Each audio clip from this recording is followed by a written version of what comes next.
Assalamu alaikum everyone, welcome to my YouTube channel Easy to Understand. Today our new topic name is cell cycle. हमें पता है कि एक cell जो है सिर्फ एक सिंगल सेल जिसको हम नाम देते हैं जाइगोट का,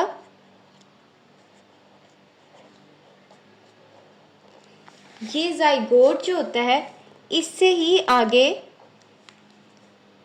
ह्यूमन बीइंग बॉर्न होता है।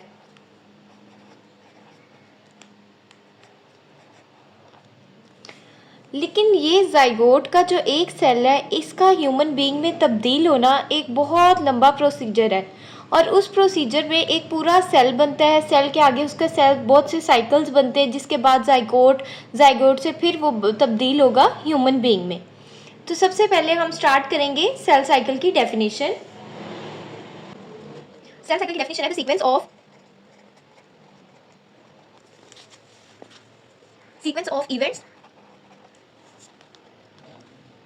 Of events by which a cell duplicates its genome। मतलब एक सीक्वेंस है, बहुत से इवेंट्स होते हैं जिसमें सेल की डुप्लीकेशन होती है, उसके जीनोम्स की डुप्लीकेशन होगी, सिंथेसिस ऑफ अदर कॉन्स्टिट्यूएंट्स हम यहाँ मतलब है सेल के ग्रो होते हुए के होगी, eventually divides into two daughter cells. और इस तरह ये सिंथेसिस जो है कॉन्स्टिट्यूएंट्स के बाद दो डॉटर सेल में तब्दील हो जाएगा और इस दो डॉटर सेल्स की डिवीजन को हम नाम देंगे सेल साइकिल का। तो हम स्टार्ट करते हैं सेल साइकिल के प्रोसीजर को। समझ लीजिए कि ये एक सर्कल जो है ये एक सेल है और इस सेल को ना उन्होंने डिवाइड किया गया है एक स्मॉल पार्ट में और एक जो दूसरा है वो है बहुत बड़े पार्ट में। जो ये स्मॉल पार्ट है इसको हम नाम देंगे एम फेज कहेंगे या मेटियोटिक फेज कहेंगे।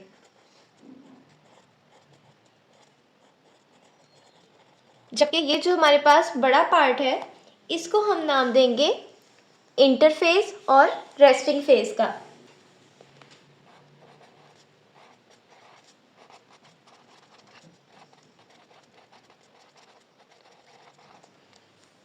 अगर हम ह्यूमन सेल के केस में बात करें तो सेल साइकिल जो होता है वो पूरे 24 आवर्स लेता है, यानी जो ये मेटियोटिक फेज है इसका सिर्फ 1 आवर होगा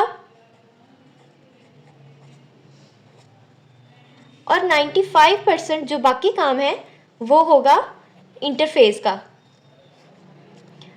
अगर हम बात करें जिस तरह 24 आवर्स होते हैं टोटल सेल साइकिल को कंप्लीट होने में, उनमें से सिर्फ 1 आवर जो है वो मेटियोटिक फेज का होगा और 95% जितना भी बाकी वर्क है वो रेस्टिंग फेज है। ये इसी तरह से है कि हम पूरे साल अपने एग्जाम्स की प्रिपरेशन करते हैं, 95% जो होता है वो हमारी एग्जाम्स की प्रिपरेशन में होता है और 1 घंटा हम जिस तरह पेपर देते हैं।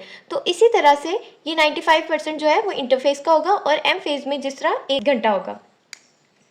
अगर आपको मैं बताऊँ इंटरफेज को आगे 3 और फेजेस में डिवाइड किया गया। इंटरफेज को हमने 3 फेजेस में डिवाइड किया है। फर्स्ट फेज को नाम दिया है G1 फेज का, सेकंड को हम नाम देते हैं S फेज का and the third one is known as G2 phase. G1 जो है गैप फेज होगा, S for synthesis phase and G2 phase होगा गैप 2 फेज। अगर आपको मैं इस के बारे में बताऊं तो मैं कह सकती हूँ कि जो G1 फेज है ये जो होता है ये मेटाबॉलिकली बहुत एक्टिव होता है और इसमें सेल की ग्रोथ होती है कंटिन्यूसली। तो यहाँ मैं बताऊंगी G1 जो है वो क्या करता है। फर्स्ट पे बताऊंगी कि वो मेटाबॉलिकली बहुत एक्टिव होगा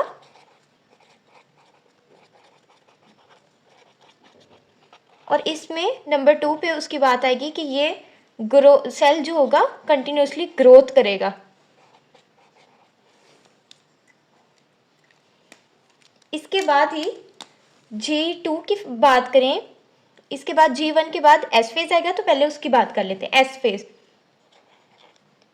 S फेज में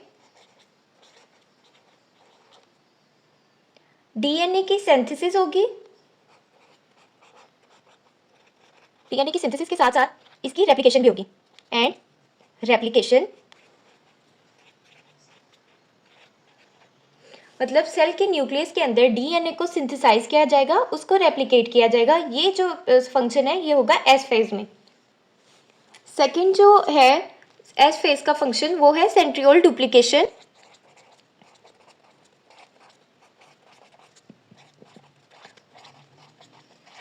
यानी सेल के जो साइटोप्लाज्म के अंदर जो सेंट्रियोल्स पाए जाते हैं उनकी डुप्लीकेशन होगी। और जो third and the last function जो है वो है हिस्टोन प्रोटीन सिंथेसिस।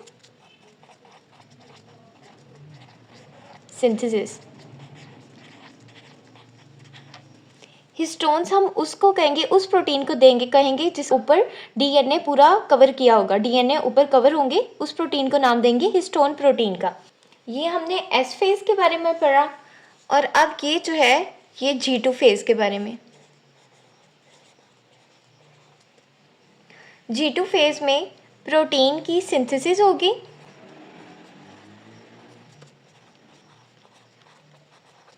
किसके थ्रू होगी? ट्रांसलेशन के थ्रू। ट्रांसलेशन एमसीक्यूज के तौर पे बहुत बारी पूछ लेते हैं कि ट्रांसलेशन के थ्रू होता है, ट्रांसक्रिप्शन के, तो आपने बहुत ज़्यादा ये नोटिस याद रखना है कि ट्रांसलेशन के थ्रू है।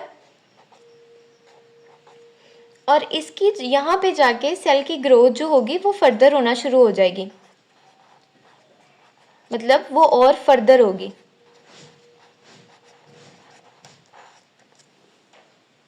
ये G1 फेज, एस फेज और G2 फेज जो हैं ये हमने पढ़े इंटरफेज फेज में और रेस्टिंग फेज में। इस फेज में हमने देखा कि ये प्रिपेयर होती है, सिंथेसिस होती है मॉलिक्यूल्स की, जिस तरह प्रोटीन्स हो गया, मैक्रोमोलिक्यूल्स और डीएनए की duplication. On the other side, दूसरे साइड पे अगर हम देखें जो मिटोटिक फेज है वो एक्चुअली करता है क्या है? सेल डिवीजन करता है और माइटोसिस करता है। अब हमने S1 फेज के बारे में पढ़ा, G2 फेज के बारे में पढ़ा और इनके फंक्शंस की बात की। नेक्स्ट हम इसी फेज के दौरान एक फेज हमारे पास आता है, वो होता है G0 फेज।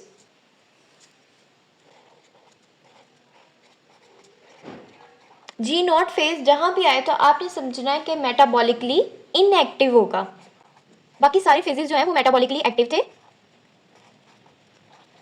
ये इनएक्टिव होगा।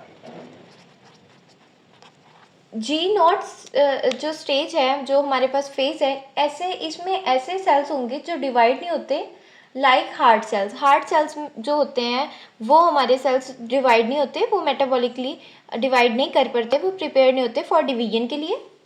तो हम इसकी डेफिनेशन लिखते हैं, द G0 फेज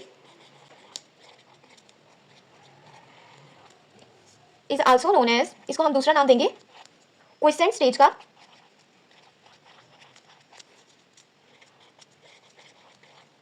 ये एक इनएक्टिव फेज होगा when cells are not dividing और preparing to divide. When cells are not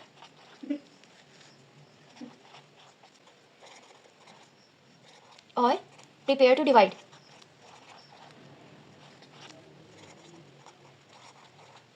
यानी G0 फेज जो है वो एक ऐसा फेज होगा जिसको दूसरा नाम हमने दिया है क्विसेंट स्टेज का, जहाँ पे डिवाइडिंग नहीं होगी सेल्स की और ना ये प्रिपेयर होंगे डिवाइड होने के लिए। अगर यहाँ पे एक वर्ड हमारे सामने आता है क्विसेंट का, क्विसेंट का मतलब होता है ये एक रिवर्सिबल स्टेट है of a cell in which it does not divide but can enter the cell cycle when given the right stimulus। मतलब G0 फेज जो है वो सिर्फ उसी टाइम एक्टिव होगा जब एक राइट स्टिमुलस मिलेगा और ये स्टिमुलस के एंट्री होगी और सेल साइकिल में वो एंटर हो जाएगा। मतलब G0 फेज जो है वो G1 फेज, फर्स्ट फेज जो हमने बात की वो G1 फेज है। G1 फेज में को एग्जिट करके एस फेज से भी निकल के बाहर आता है और फिर उसके यानी वो एक इनएक्टिव स्टेज के तौर पे चला जाता है। अब G0 फेज में कौन कौन सी एग्जांपल्स आती हैं, कौन से ऐसे सेल्स हैं जो हमारी बॉडी में या दूसरे एनिमल्स में डिवाइड नहीं हो पाते? तो सबसे पहले जो बात है मेन जो है ऑस्टियोसाइट्स। ऑस्टियोसाइट्स जो है ये मोस्ट कॉमन टाइप है बोन सेल्स की existing in the terminal G0 phase.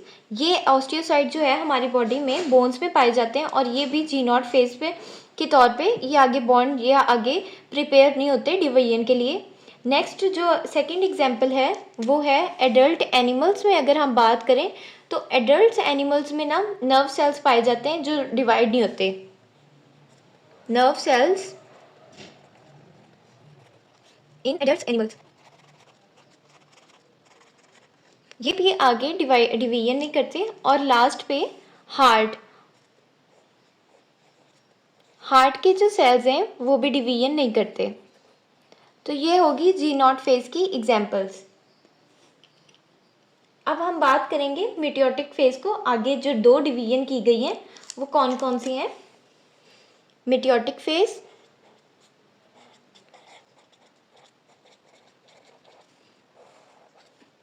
First है कैरियोकाइनेसिस और सेकंड पे जो है वो है साइटोकाइनेसिस। ये जो मेटियोटिक फेज के दो डिवीजन में किया, कैरियोकाइनेसिस और साइटोकाइनेसिस। कैरियोकाइनेसिस का मीनिंग है डिवीजन ऑफ न्यूक्लियस, यानी न्यूक्लियस की डिवीजन होगी। और cytokinesis means division of cytoplasm, और इसी साइटोप्लाज्म के डिवीजन के बाद ही 2 न्यू डॉटर सेल्स की फॉर्मेशन होगी।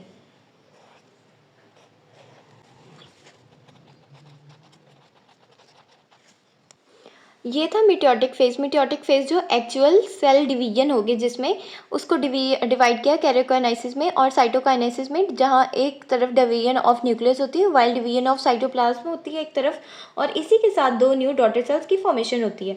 अब हम बात करेंगे सेल्स को, साइकिल को जो कंट्रोल करता है, कौन से ऐसे प्रोटीन्स हैं जो कंट्रोल करते हैं कंट्रोल ऑफ सेल साइकिल, तो उसके बारे में बात करते हैं।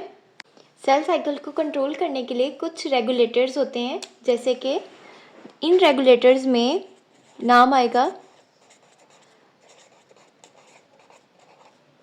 इनमें जो फर्स्ट पे है वो है साइक्लिन प्रोटीन्स। ये प्रोटीन्स कंट्रोल करते हैं सेल साइकिल को। और सेकंड पे है CDKS, ये इसकी शॉर्ट फॉर्म है, और जबकि इसकी जो फुल फॉर्म है वो है साइक्लिन डिपेंडेंट काइनेज प्रोटीन। ये दोनों रेगुलेटर्स कंट्रोल करते हैं सेल साइकिल को। इसी सेल साइकिल को कंट्रोल करने के बारे में बता दिया, ये इसका लास्ट पॉइंट था। इसी के साथ मेरी ये वीडियो जो है, लेक्चर है, ये ख़त्म होता है। अगर आपको मेरी ये वीडियो अच्छी लगी है तो लाइक करें, शेयर करें और सब्सक्राइब करें। Thank you.